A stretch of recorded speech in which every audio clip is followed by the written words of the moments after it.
6 राज्यों की 7 विधानसभा सीटों पर उपचुनाव होना है और भारतीय जनता पार्टी के जो प्रत्याशी हैं उन लोगों की किस्मत दांव पर है, किस्मत आजमा रहे हैं। लेकिन जो अभी अंदाज़ा लगाया जा रहा है या यूँ जो रुझान आ रहा है उससे पता चल रहा है कि भारतीय जनता पार्टी का डब्बा गोल होता हुआ दिखाई दे रहा है। नमस्कार, मेरा नाम है नवीन कुमार नंदन और आप देख रहे हैं इंडिया इंटरनेशनल न्यूज। 6 राज्यों की 7 विधानसभा सीटों पर 3 तारीख को यानी कल मतदान होगा और ये मतदान जो हो रहा है ये बताएगा 2024 में भारतीय जनता पार्टी का क्या हाल होगा, एनडीए का क्या हाल होगा।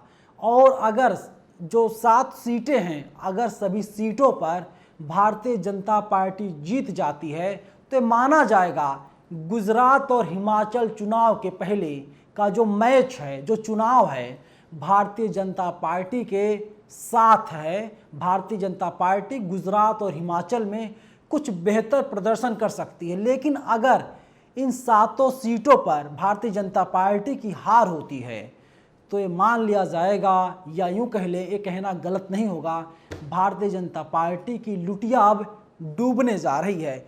न्यूज़ 18 ने खबर छापी है। न्यूज़ 18 ने लिखा है 6 राज्यों में 7 विधानसभा सीटों पर उपचुनाव के लिए जोर शोर से जारी चुनाव प्रचार अभियान मंगलवार शाम को खत्म हो गया है। इन सीटों पर 3 नवंबर को मतदान होगा, जिसके परिणाम ज़्यादातर राजनीतिक दलों के लिए प्रतीकात्मक महत्व रखते हैं। बिहार के मोकामा और गोपालगंज, हरियाणा के आदमपुर, तेलंगाना के मनुगोड़ा, उत्तर प्रदेश के गोला और ओडिशा के धामनगर में संबंधित राज्यों के मुख्यमंत्रियों और अन्य वरिष्ठ नेताओं ने मतदाताओं से समर्थन की अपील की है। महाराष्ट्र के अंधेरी पूर्व में उद्धव ठाकरे के नेतृत्व वाले शिवसेना के धड़े द्वारा अपने दिवंगत विधायक रमेश लटके की पत्नी को निर्वाचन क्षेत्र से मैदान में उतारने के बाद भारतीय जनता पार्टी ने दौड़ से हाथ खींच लिया। ऋतुजा लटके के चुनाव में आसीन जीत हासिल करने की उम्मीद है। एकनाथ शिंदे के विद्रोह के बाद शिवसेना में हालिया विभाजन के बाद यह पहला चुनाव है। ठाकरे की जगह शिंदे अब महाराष्ट्र के मुख्यमंत्री हैं। मतों की गिनती 6 नवंबर को होगी। वहीं बिहार में मोकामा और गोपालगंज उपचुनाव पहला चुनाव होगा, जिसे नीतीश कुमार के नेतृत्व वाले जनता दल यूनाइटेड यानी जदयू के इस साल अगस्त में भाजपा से संबंध तोड़ने और राष्ट्रीय जनता दल यानी आरजेडी से हाथ मिलाने के बाद लड़ा जाएगा। मुख्यमंत्री नीतीश कुमार ने मोकामा के मतदाताओं से राजद उम्मीदवार एवं अपने पूर्व नेता अनंत कुमार सिंह की पत्नी नीलम देवी का समर्थन करने का अनुरोध किया है। विधायक के रूप में सिंह को अयोग्य ठहराए जाने के कारण यहां उपचुनाव की आवश्यकता हुई थी।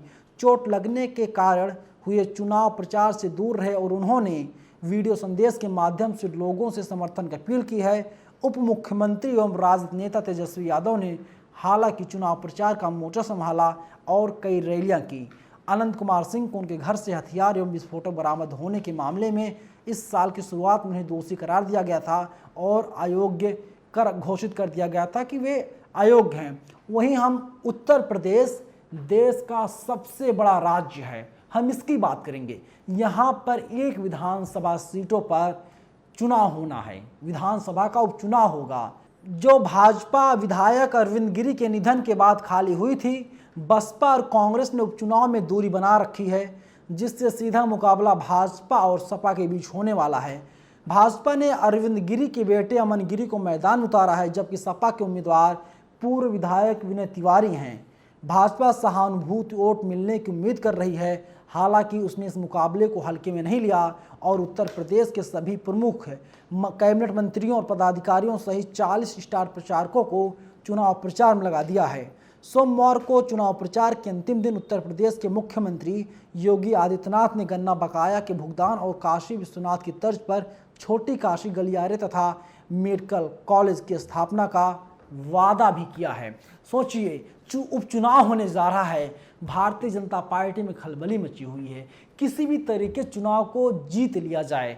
तिवारी वर्सेस तिवारी, गिरी जो होते हैं ब्राह्मण समाज में आते हैं, गिरी वर्सेस तिवारी के बीच की फाइट है।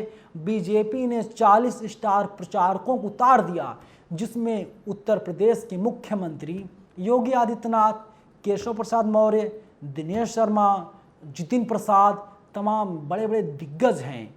और जो भारतीय जनता पार्टी उत्तर प्रदेश इकाई के प्रदेश अध्यक्ष हैं, उनको भी चुनाव प्रचार में लगा दिया गया और भारतीय जनता पार्टी के लिए ये नाक का सवाल बन गया है। अगर भारतीय जनता पार्टी इस मैच को, इस चुनाव को हार जाती है, 2024 की राहें बहुत ज़्यादा मुश्किल होने वाली हैं। लेकिन अपोजिशन को उम्मीद है, अगर ये चुनाव अपोजिशन के लोग जीत जाते हैं, गुजरात और हिमाचल में होने वाले विधानसभा चुनाव पर इसका सीधा सीधा असर पड़ेगा। वैसे भी जो बिहार के मुख्यमंत्री हैं नीतीश कुमार, उन्होंने साफ कह दिया है 14 में जो आए थे 24 में वे किसी भी कीमत पर नहीं आने पाएंगे। तो समझिए अपोजिशन भी पूरी तरीके से अपनी ताकत झोंकती है। वैसे में जानकारी के लिए एक बात और बता दूं, मुलायम सिंह यादव हमारे बीच नहीं हैं, लेकिन अखिलेश यादव की चुनौतियां भी कम नहीं हैं।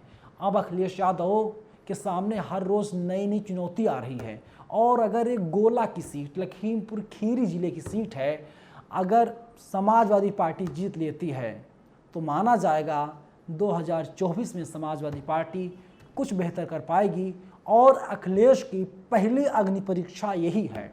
इस अग्नि परीक्षा में अखिलेश यादव कितना पास होते हैं, कितना फेल होते हैं, ये तो 6 नवंबर को पता चल पाएगा। लेकिन भारतीय जनता पार्टी ने जी जान लगा दिया है। यादव समाज के जो पुलिस अधिकारी थे, उन लोगों को छुट्टी पर भेज दिया गया है। आप लोग जाइए, छुट्टियां मनाइए, मौज करिए। कांस्टेबल से लेकर के एसएचओ और सीओ रैंक के अधिकारियों को छुट्टी पर भेज दिया गया है पूरे 1 महीने के लिए। सोच लीजिए, बीजेपी चुनाव जीतने के लिए साम दाम दंड भेद सब कुछ अपनाती है। आपको क्या लगता है किसकी जीत हो रही है? 7 विधानसभा सीटों पर चुनाव है, 6 राज्यों के। कितनी सीटें बीजेपी का आएंगी, कितनी सीटें समाजवादी पार्टी का आएंगी, आरजेडी का आएंगी? आप लोग अपनी राय कमेंट बॉक्स में हमें ज़रूर दीजिएगा। शुक्रिया।